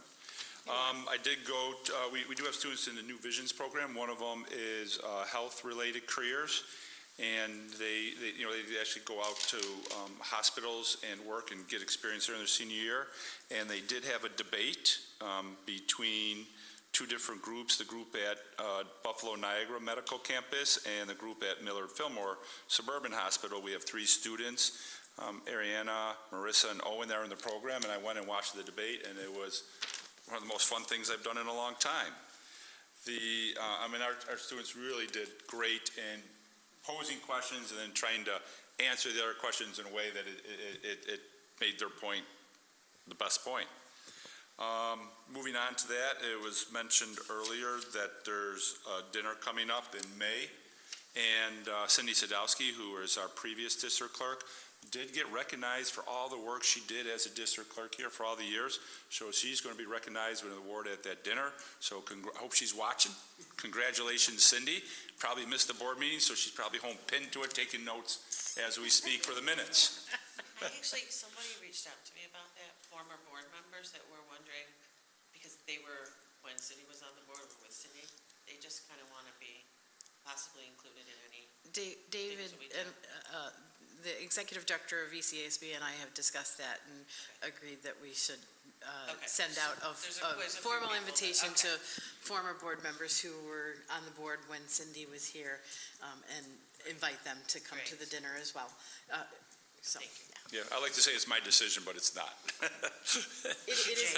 Thank you, Jane. Yeah, so I definitely think, as long as it's okay with everybody else, I think that we should invite former board members so that they can attend. Or it could be our plus ones.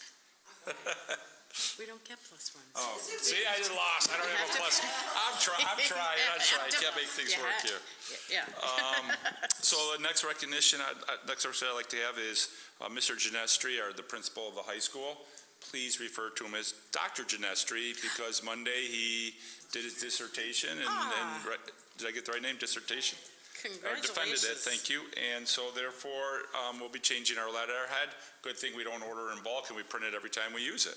It's on the flashing sign outside. It's flashing sign outside, there you go. That's great. We have another one, Sanny's, which is the Administrators Union for the state. They have recognized, that's Alexis Learning, but Alexis Langheyer there it is, as the high school assistant principal of the year. So congratulations to her. So there'll be another awards dinner for that. To keep moving along with awards, the BPO and ECMEA Award for Excellence in Music Education, Miss Alicia Stuckman has been recognized at that. So they will have a dinner or a reception for her, followed by the BPO performance. So that's another congratulations to her for all the work she has done here. And I say all these people are working for the students. So really it's, congratulations to the students, because they're the ones who really shine, so other people are recognized. So thank you to everyone. Speaking of students and their achievements, the scholar athletes, the varsity boys basketball, this is winter because that just ended, varsity boys basketball, and I like the scholar because you go out there, you compete, but there's another aspect to it too of your education. And so they average the boys basketball team like a 96, the girls basketball team a 96, so I guess they're going to have a playoff game to see who won. The boys indoor track and field was 96. The girls indoor track and field was a 97. Varsity rifle was a 94. Competitive cheer was a 91. Boys swimming and diving was a 95. Varsity boys bowling was a 93. Girls bowling was a 90. Varsity girls ice hockey was so high they didn't even put a percent down here. And the varsity boys ice hockey was a 91. So congratulations to all those teams. And out of curiosity, another report came out, the number of scholar athletes on each of those teams. And I don't know who did this, but there's 10 on every single one of them. I don't know if that's just someone typed the number too many times or if that's the actual one, but this came from NISMA on their report, and they're saying there were 10 people on each one. And that's it. That's all I have for my recognition. So congratulations to the students and staff. Definitely. Congratulations, everyone. So that brings us to recognition of guests. Do we have any guests that wish to be recognized? Okay. And then that brings us to the discussion on agenda items 12.01 through 24.13. Does anyone have any questions or comments about any of the agenda items? I did receive a couple questions about a couple of the policies, and with those questions, the one was about remote instruction. There's a policy on remote instruction and use it during snow days. So right now, this is a requirement that the state has to have a policy of, because of COVID and everything, to have what you would do, and they put snow days in this too. But it doesn't mean that, oh my gosh, it's going to snow tonight and you didn't take your computer home, it's going to be remote instruction. It's where we would implement it. So we would really be looking to implement that possibly if there's an extended stay of people out, but they would still have to have their equipment and everything going home. But that just has to be part of a policy because it has to be part of the safety plan. And so this is the first step in developing how it would be done behind the scenes. Everyone in the state has to do this one. Any other questions on that policy? Then there was another question about leave of, about just how we're referring to. If you look at many policies and how we're trying to articulate things appropriately in today's age, you see where we're switching a lot of things to their or they, using pronouns. The person questioned and asked says, well, instead of pronouns, would it be more beneficial instead of using a pronoun to use employee? This way, if we get away from pronouns, we eliminate any confusion or questions of what's being talked about. Because even with pronouns, they could be, the person felt they could be taken for one way or the other, depending on where it's used and in what sentence. And by using, let's say it's an employee, we're talking about employees, instead of saying the employee, blah, blah, blah, there, you could just say the employee, blah, blah, blah, the employee, and just keep using all the way through, use the proper noun all the way through. Not sure where the board is on that.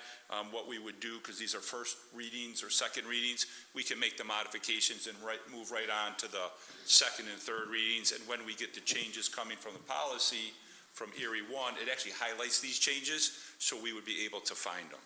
And would that be the same for a student? It'd be the same for students. We would say the students instead of student, they. We'd just say student. Will we continue to address that at every reading of all policies? Yeah, so actually what we would be doing when we go over it even before it's presented for the first reading, I would try to catch all those. If I miss one, please, I won't take offense to anyone pointing it out and saying, you missed one, because I know in different contracts and stuff, I think we get them all. The union thinks we get them all, and then when we go through, we go, oh, we missed one. So it's up to the board if you would like to make that change. It's a little change from how the policy committee is doing that. I see everyone nodding their heads, so there will be the changes for that coming up on the next one. I think that's all I had. I'd like to say thank you to the American Heart Association and World Class Taekwondo for the donations that they have presented to the district in section 24.05. Thank you. Yeah, thank you. I'm looking for my agenda again. Thank you. Okay, anything else? All right, then, is there a request to remove any items from our agenda? Is there a request to add any items to the agenda? Okay, then can I have a motion to approve consensus agenda items 12.01 through 25.10?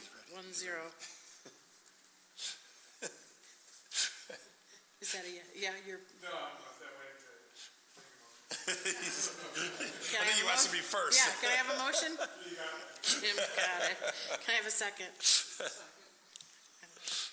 Okay, any discussion? All in favor? Opposed? 6-0, and that motion carries. And that brings us to recognition of guests again. Is there anybody that would like to be recognized for items not on the agenda? Okay, do we need an executive session? We do not.